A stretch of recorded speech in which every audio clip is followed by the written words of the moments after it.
નમસ્કાર દોસ્તો, કરંટ અફેર્સના 141 નંબરના લેક્ચર પર આપ સૌ મિત્રોનું હાર્દિક સ્વાગત કરું છું અને આજના લેક્ચરમાં ખાસ મહત્વની 4 વિગતો વિશે આપણે વાત કરવી છે. સૌથી પહેલો મુદ્દો લઈએ દોસ્તો, તો તાજેતરમાં જ ભારતના આસામ રાજ્યમાં પહેલી વખત નદીના પ્રવાહ તંત્ર ઉપર નદીની અંદર જે પરિવહનની કામગીરી ચાલતી હોય છે, તો આ પરિવહનની કામગીરી સરળતાથી થઈ શકે અને રાતના સમયમાં પણ ખૂબ સારી રીતે કામ થાય, કોઈ પ્રકારના પ્રશ્નો કે અડચણો ન આવે એટલા માટે નદીને ધ્યાનમાં રાખીને પણ લાઇટ હાઉસ એટલે કે દીવાદાંડીની શરૂઆત કરવામાં આવી છે. સામાન્ય રીતે દોસ્તો દીવાદાંડીની જરૂરિયાત, લાઇટ હાઉસની જરૂરિયાત સમુદ્ર કિનારાના વિસ્તારોમાં અને ખાસ કરીને જ્યાં બંદરો હોય કે જ્યાંથી વસ્તુઓની આપ-લે થતી હોય, આયાત કે નિકાસ થતી હોય, તો એવા ક્ષેત્રમાં ખૂબ દૂર સુધી લાઇટ એટલે પ્રકાશ પહોંચાડવા માટે આપણે લાઇટ હાઉસની રચના કરતા હોઈએ. પણ ભારતમાં પહેલી વખત નદી તંત્રને ધ્યાનમાં રાખીને લાઇટ હાઉસની રચના કરવામાં આવી છે. એટલા માટે તમને અહીંથી સવાલ પૂછી શકાય, એ રાજ્ય પૂછી શકાય, એ નદી પૂછી શકાય અને નદી ઉપરનો નેશનલ વોટર વે એ પણ પૂછી શકાય. તો ખાસ ધ્યાન રાખજો, ભારતની પહેલી વારની આ ઘટના છે અને જ્યારે પણ કોઈ ઘટના ફર્સ્ટ ટાઈમ બનતી હોય ત્યારે મેં તમને કીધેલું છે કે તમારી ચોટલી ઊંચી થવી જોઈએ, કારણ કે તમને ખ્યાલ આવવો જોઈએ કે આ ફર્સ્ટ ટાઈમ આ પ્રકારની ઘટના છે એટલે અહીંયાથી સવાલના ચાન્સ બને છે. તો ભારતનો પહેલો રિવરલાઇન લાઇટ હાઉસ પ્રોજેક્ટ, રિવરલાઇન લાઇટ હાઉસનો મતલબ નદી ઉપરની આ પ્રકારની દીવાદાંડી, તો કયા રાજ્યમાં સ્થાપિત થઈ? આસામ રાજ્ય આપણે યાદ રાખીશું. નદી પૂછાય છે તો નદી તરીકે તમારે બ્રહ્મપુત્રા નદી ઉપર ધ્યાન રાખવાનું રહેશે.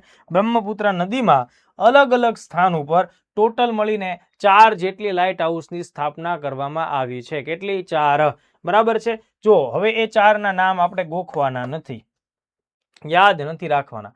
આ તો જસ્ટ હું તમને બતાવવા માંગુ છું કે ભાઈ આ પ્રકારના ફેક્ટ્સ આવશે, પણ એ કોઈ પણ ફેક્ટ્સ તમારે યાદ રાખવાના નથી.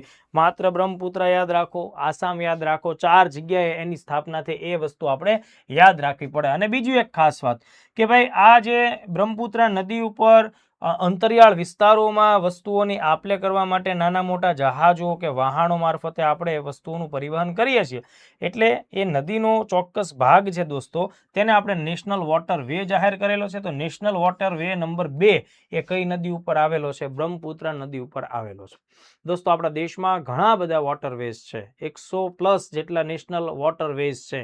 એમાં ખાસ અગત્યના ટોપ 5 હોય, એ તમે ભૂગોળ ભણતા હો ત્યારે તમારી ટોપ 5 કે ભાઈ કઈ નદી ઉપર કે કયા વિસ્તાર ઉપર નેશનલ વોટરવે આવેલા છે. જેમ કે નેશનલ વોટરવે નંબર 1 જે સૌથી લાંબો છે, 1620 કિલોમીટરનો છે, એ યુપીથી લઈને બંગાળ સુધી ફેલાયેલો છે, એ ગંગા નદી ઉપરનો છે. નેશનલ વોટરવે નંબર 1 એ આપણે ખાસ ધ્યાન રાખવું પડે. એવી રીતે તમારા ટોપ 5 જે છે એને તો ખાસ શીખી લેવા જ પડશે. તો અહીંયા તમે આ 4ના નામ યાદ નહીં રાખો તો ચાલશે, બરાબર. બીજું જુઓ, આ આશરે 20 મીટર સુધીની ઊંચાઈ વાળી લાઇટ હાઉસ છે, બરાબર, દીવાદાંડી, જેની ભૌગોલિક રેન્જ 14 નોટિકલ માઇલ. આ આંકડો જરૂરી નથી. પ્રકાશની રેન્જ છે એ 8 થી 10 નોટિકલ માઇલ સુધીના વિસ્તારમાં પણ એ જહાજોને માર્ગદર્શન આપી શકે. સંપૂર્ણ સોલર લાઇટથી એ આખા દિવસમાં વીજળી ભેગી કરશે, પાવર ભેગો કરશે અને પછી બેટરી મારફતે એ રાતના સમયમાં ચાલશે. ઠીક છે, આ બધી કોમન બાબતો છે, બરાબર. હવે આ આખા પ્રોજેક્ટનું અમલીકરણ કોણ કરશે? તો કે આ પ્રોજેક્ટ છે light house and light ships નિયામક, જે આપણી ડિરેક્ટોરેટ છે એ અને inland waterways authority of India, આ 2 સંસ્થા સાથે મળીને આ પ્રોજેક્ટને લાગુ કરશે. તો આ પહેલો મુદ્દો થયો, એને આપણે એઝ ઇટ ઇઝ આટલા જ મુદ્દાઓમાં ભણી લેવાનું છે. બીજી કોઈ વાતો નથી યાદ રાખવાની. 4 નામ, કિલોમીટર, નથિંગ એલ્સ, બરાબર. આટલું તમે લોકો ખાસ યાદ રાખો. બીજો મુદ્દો, દક્ષિણ ભારતનું રાજ્ય કેરળ, હવે એનું નામે બદલાય છે, કેરલમ થઈ જશે નજીકના ટાઈમમાં વિધિવત રીતે. કેરલમ થાય ત્યારે કેરલમ, બાકી અત્યારે કેરળ વિશે આપણે વાત કરવાની છે.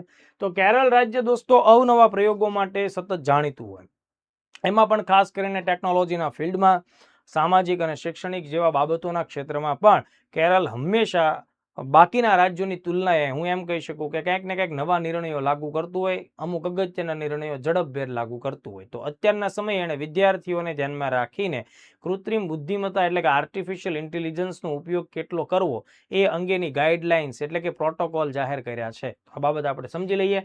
સાયબર સેફટી પ્રોટોકોલ, બરાબર છે. તો આ આખી બાબત છે એ સાયબર સુરક્ષા, કોમ્પ્યુટર આધારિત ટેકનોલોજી, ઇન્ટરનેટ આધારિત ટેકનોલોજી, ઇન્ફોર્મેશન ટેકનોલોજીના ઉપયોગ કરીને જે પણ કામ તમે કરતા હોય બધા જ સાયબર ક્ષેત્રના દાયરામાં આવતા હોય, બરાબર. તો વિદ્યાર્થીઓની સુરક્ષા અને એમાંય પણ ખાસ કરીને સાયબર સુરક્ષા માટે થઈ અને કેરળ રાજ્યએ સાયબર સેફટી પ્રોટોકોલ 2026 લાગુ કર્યા છે અથવા નજીકના સમયમાં ત્યાં લાગુ થશે. તો અત્યારના સમયે મિત્રો આપણને ખ્યાલ છે કે ભાઈ નાની ઉંમરના બાળકોથી લઈને કોલેજિયન વિદ્યાર્થીઓ સુધી પોતાના શૈક્ષણિક કામમાં કોમ્પ્યુટર ટેકનોલોજી, ઇન્ટરનેટનો ઉપયોગ અને એઆઈનો ઉપયોગ કરતા હોય છે. તો આ ઘણી બધી એવી બાબતો હોય છે કે જેનાથી વિદ્યાર્થીઓની પ્રાઇવસીનો પણ મુદ્દો બનતો હોય અને વિદ્યાર્થીને કેટલું ખરેખર જરૂરી છે એટલું જ કન્ટેન્ટ તમારે દેવાનું છે, એ બધી જ બાબતો ઉપરનું પ્રકાશ પડતું આખું ડોક્યુમેન્ટ છે.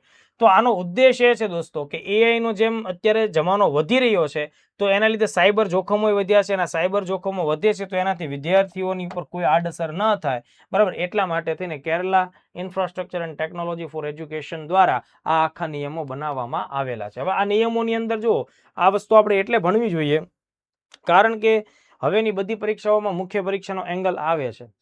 ઓકે, તમે નિબંધો પણ લખવાના છો તો સાયબરનો મુદ્દો આવશે જ. તો સાયબરના મુદ્દાઓને ધ્યાનમાં રાખીને તમારી પાસે અત્યારના વર્તમાન સમયના સારા લેટેસ્ટ તાજા ઉદાહરણો હોવા જોઈએ. 2025-26ના ઉદાહરણો હોવા જોઈએ. એમાં તમે આવી બાબતોને લખી શકો છો. ઓકે, જેમ કે ખાસ ધ્યાન રાખો કે આ પ્રોટોકોલ શું કહે છે કે આ પ્રોટોકોલમાં એઆઈના જેટલા જોખમો હોય એની સામે રક્ષણ મેળવવા માટે દરેક સંસ્થાઓએ શું કરવું એની વાત કરવામાં આવી છે.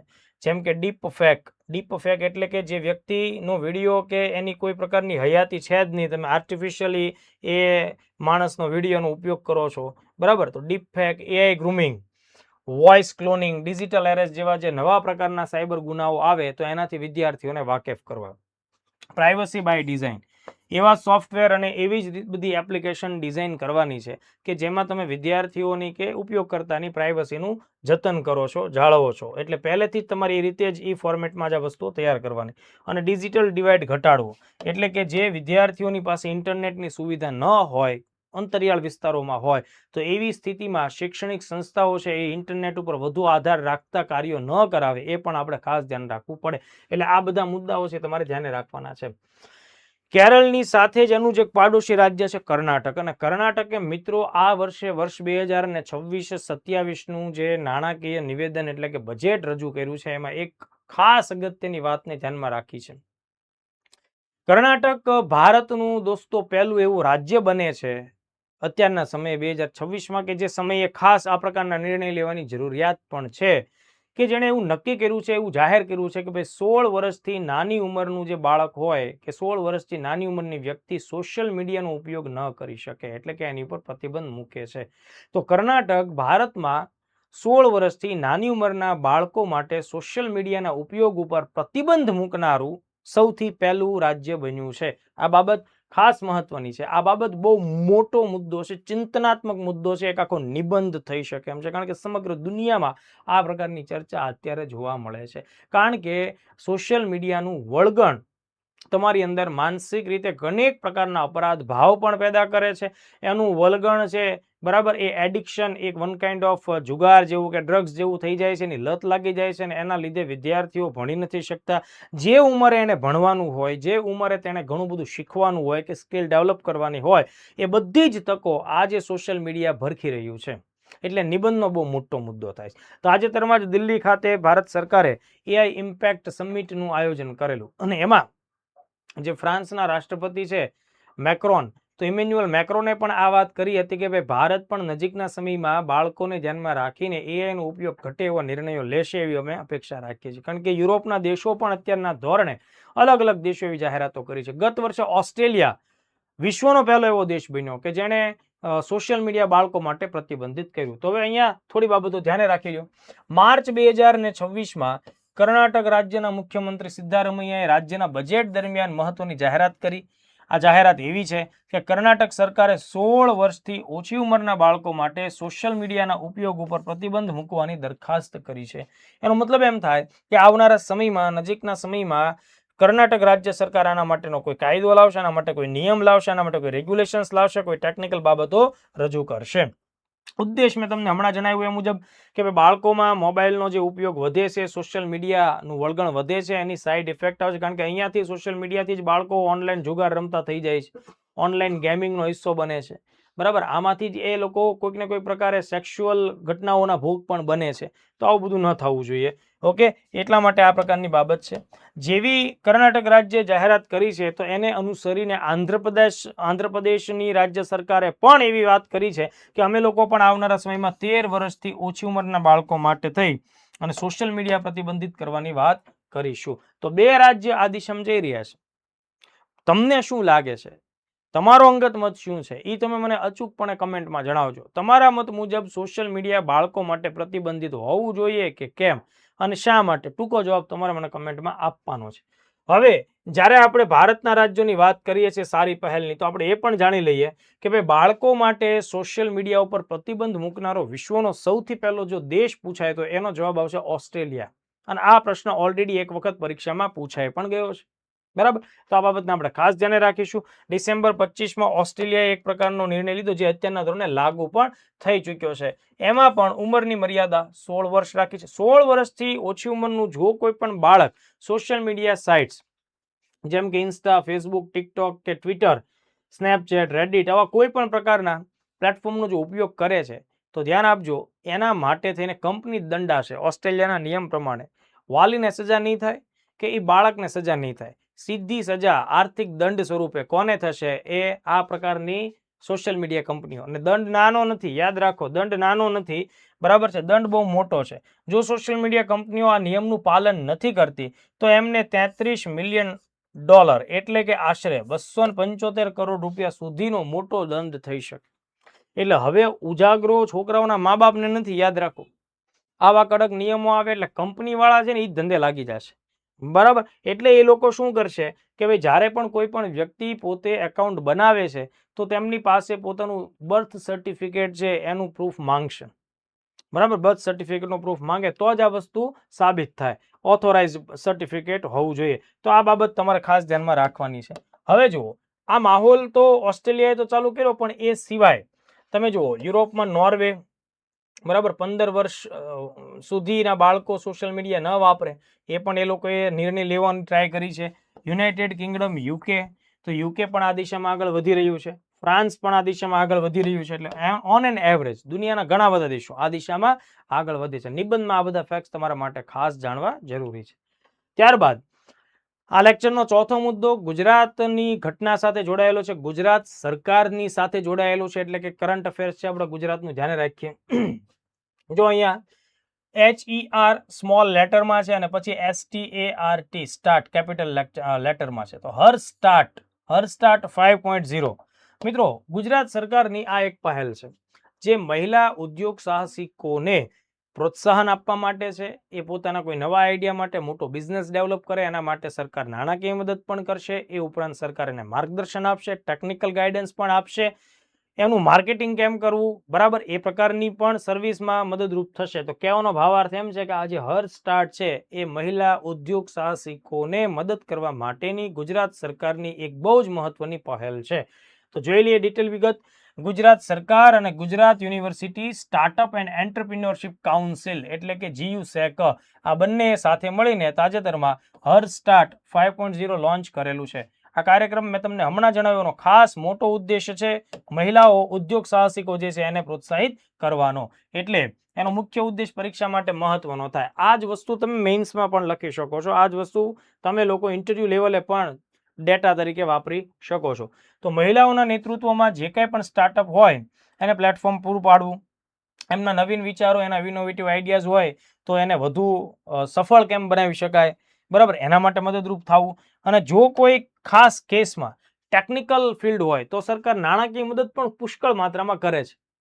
બરાબર, કોઈ ટેકનિકલ કોમ્પ્યુટર આધારિત કે રોબોટિક કે અત્યારના AI નો ઉપયોગ કરીને કોઈ બહુ મોટી વાત હોય તો સ્ટાર્ટઅપ્સને 50 લાખ સુધીની ગ્રાન્ટ મળી શકે, પ્રાઇવેટ ઇન્વેસ્ટમેન્ટની તક મળી શકે.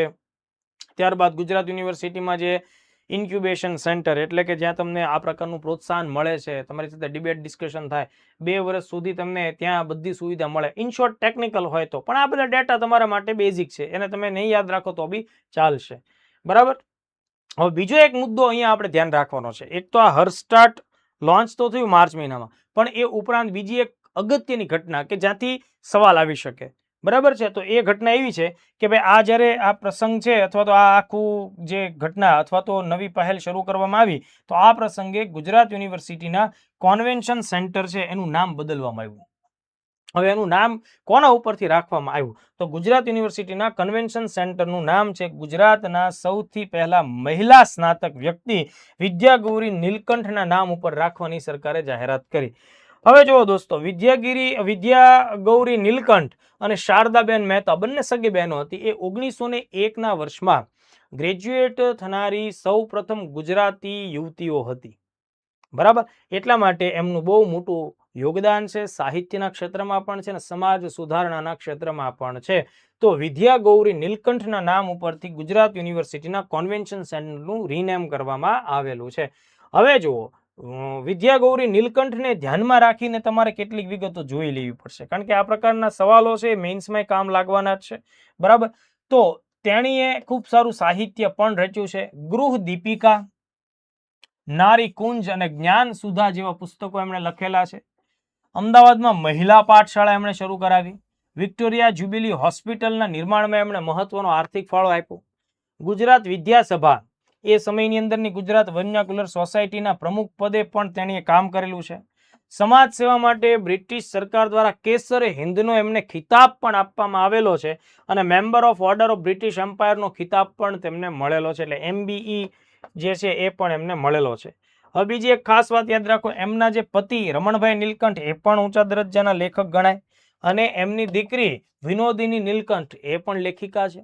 તો કહેવાનો મારો મતલબ આ મેં તમને બેઝિક વાત કીધી છે. અહીંયાથી તમે મેઇન્સનો એક નાનો જવાબ પણ તૈયાર કરી શકો છો. જ્યારે વિદ્યાગૌરી નીલકંઠ ઉપર સવાલ આવે, તમે ભવિષ્યમાં વિદ્યાગૌરી નીલકંઠને લઈને ઇન્ટરવ્યુમાં જવાના છો, માનો કે ઘણા બધા 1-2 વાળા છોકરાનો હમણાં ઇન્ટરવ્યુ આવશે તો આ પ્રકારનો મુદ્દો ચર્ચામાં છે, તો એટલીસ્ટ વિદ્યાગૌરી નીલકંઠને ધ્યાનમાં રાખીને 4 વાત તો સ્ટુડન્ટ કહી શકવો જોઈએ. એટલા માટે મેં આ મહેનત કરેલી છે. હવે જુઓ, જ્યારે અહીંયા આપણે વાત કરી રહ્યા છીએ ગુજરાતની સૌપ્રથમ મહિલા સ્નાતકો વિશે, તો મને થોડી એવી લાલચ થાય છે કે હું તમને લોકોને બીજા 4 ફેક્ટ એવા આપું, બરાબર, કે જે તમને કોઈને કોઈ એક્ઝામમાં ઉપયોગી થાય. જેમ કે ગુજરાતમાં નહીં પણ સમગ્ર ભારતમાં સૌથી પહેલા સ્નાતક પુરુષો કોણ, સૌથી પહેલા સ્નાતક મહિલાઓ કોણ, એવી જ રીતે ગુજરાતમાં પુરુષ સ્નાતક કોણ અને ગુજરાતમાં મહિલા સ્નાતકો કોણ. તો તમે લોકો ખાસ ધ્યાન રાખો, ભારતમાં સૌ પ્રથમ સ્નાતકની પદવી કઈ યુનિવર્સિટી આપે છે? કલકત્તા યુનિવર્સિટી. 1858માં 2 વિદ્યાર્થીઓ 1 વર્ષે પાસ થયા, સ્નાતક થયા. બંકિમચંદ્ર ચટ્ટોપાધ્યાય, બરાબર, એ ભારતના સૌથી પહેલા સ્નાતક વ્યક્તિ અને એમણે જ આનંદ મઠ સહિતની ખૂબ સારી નવલકથાઓ લખીને એમાંથી વંદે માતરમ ગીત, જેને હમણાં તાજેતરમાં 150 વર્ષ પૂરા થયા, તેમની રચના કરી. એમની જ સાથે બીજા એમના સહાધ્યાયી હતા જદુનાથ બોઝ, બરાબર. તો આ બંને વ્યક્તિઓ 1858માં સ્નાતક થનારા સૌથી પહેલા 2 ભારતીયો હતા.